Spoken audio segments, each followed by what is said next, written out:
into that practice room. He's there. He's there. And now he's here. Mohamed Light, Sandbox, game 1. Sandy going fast here in game number 1. Love that confidence. And doing the Mo Light opening. That was not a thing you did with split wall breakers behind King Tower until the man on the left invented it. And Momo looking like he might be going to E-Giant. Also parts of Graveyard here. Certainly smells that way. Miner there to hold everything together and a NATO to clean it all up. Mohamed Light, maybe not totally happy with the way that went. Either that or he was like, that is exactly what was supposed to happen. I'm in my zone right now. He's got the lead early here in a match where your opponent is the one looking for more damage in single elixir. First minute away, Sandbox opting not to eat that one, had the skellies ready. And I love we're seeing Sandbox confident playing bait or playing a cycle deck against Mohamed Light to open. I like it. I mean, we've talked about outplayability for years now. Give yourself a chance. The other part of that, though, is when you have a deck that moves a lot faster, when you have cards that are a lot cheaper, if you make a mistake, it's very, very costly and hard to bounce back from. And Mohamed just slowing things all the way down. Sandbox making sure he's not going to give away that King Tower activation. NATO was completely out of the meta for quite some time, just came back in a couple months ago. That nerf was brutal, but now the coupling of units on the board and what's actually working in the meta as we're seeing right now with Baby Dragon, that was not exactly what Mo wanted. Baby Dragon still should get one little burp on tower. Plenty for the Evo Ghost. Bowler picks up high. Wall breakers don't get touched by the bowler, and that forces out the hut.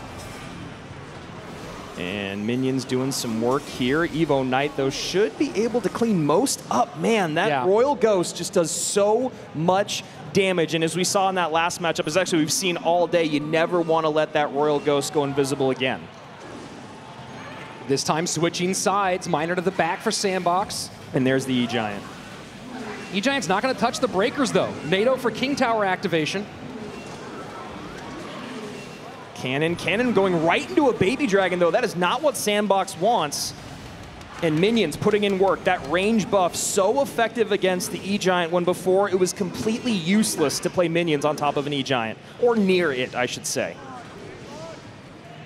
And at the moment, as we are getting into sudden death overtime, it is Sandbox with this critical game 1 lead, 17-31 to 23-13, but we've seen this song play out before. Yep. Sandbox playing cycle, we're in double, we're getting closer to triple against E-Giant. Well, what's really important for Sandbox is he's got to keep up the dual lane pressure. As you can see, and as you all know, when you're playing against E-Giant, the last thing you want is that perfect push to come together, and the best way to do that when you have a deck like Sandbox's, rely on your opposite lane pressure, rely on your cannons, your high DPS units, and just control the board, control the pace.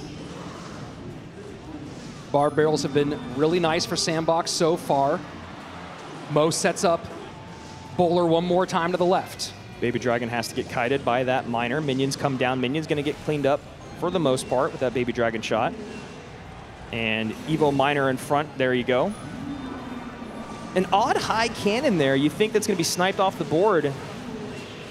And Mo can see a big opening. Second cannon to pull. Not enough for Lightning. The double bowlers on the board, cleaning up that Royal Ghost. Now we got the lineup. Bowler very healthy. And what a save. What a bar barrel. You are so right, Rich. Good damage on the right-hand side, though. Tower's basically even all across the board. Sandbox in the lead with 1584 being the lowest tower on Mo's side. Mohamed changes lanes, goes to his strong side with the E-Giant, 40 seconds-ish remaining. Rich, for how insane of a matchup this is, this room, you could hear a pin drop right now. I mean, it's absolutely silent. Damage continues to stack up for Sandbox. Now E-Giants in both lanes. 30 seconds remaining. Sandbox is going to have to play the best defense of his life. Baby Dragon there. Lightning comes in to clean things up. Second cannon comes down. 1391. Lightning wanted to predict. The bowler lines up. The overwhelm. Mohamed Light endures. All it takes is one. Yep.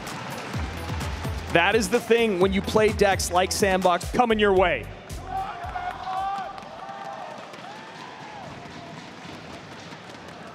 NATO out for Mo. SANDBOX already played Miner. Let's see if he goes something else that would have kind of that NATO gone value. And a little smile and look up there from Mo. And if you guys are familiar with watching him on broadcast, that is a horrifying smile. It looks sweet, but you know when you're playing against him and he's vibing, it's not a good place to be in. And he's playing Mortar. He's got my heart. A lot on the board for Mohamed Light to deal with. Valk, Baby Dragon, Bowler on that left-hand lane. That Ewiz is such an interesting pick. The stun ability is going to be very, very impactful throughout this matchup, and I think Mo's feeling good about what's happening. Perfectly timed log. An ability to... Maybe Mo didn't expect to go all the way past the bridge.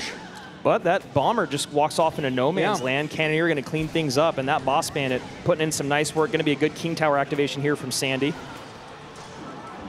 You see the little nod from both, the happy version from SANDBOX, the slightly frustrated version from Mohamed. And that's what SANDBOX got to do. You spent your 10,000 hours playing this game. Make the interactions that you know, take the wins where you can get them, stay in it. First 90 seconds away. So far, a little bit of chip damage on the right-hand side. Cannoneer for Mohamed Light, so it doesn't have the lead despite the damage so far.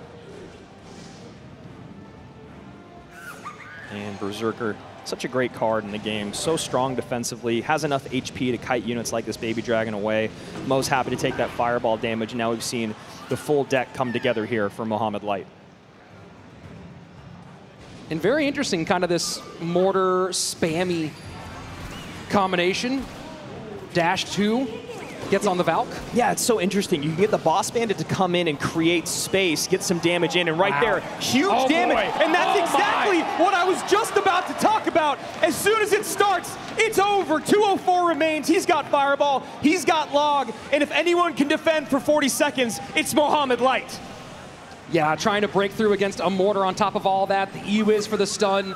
And you kind of think you see SANDBOX recognizing that, as we talked about, going from preparing for Igor to, oh my, I have to face Mohamed. And he's going to take that fireball damage right there. Evo Mortar comes down, and this game happens so quickly. Obviously, not a great matchup. Mortar matches up very, very well against E-Giant. He's got the E-Wiz in there to stun and slow it down even more. Boss Bandit to tank on the ground. And what I was going to say about the synergy of the deck, the decksmanship, if you will, I love about it is that the Boss Bandit comes in and creates space. Then you drop the barrel behind it. Then the Boss Bandit comes back, barrel crosses the river, and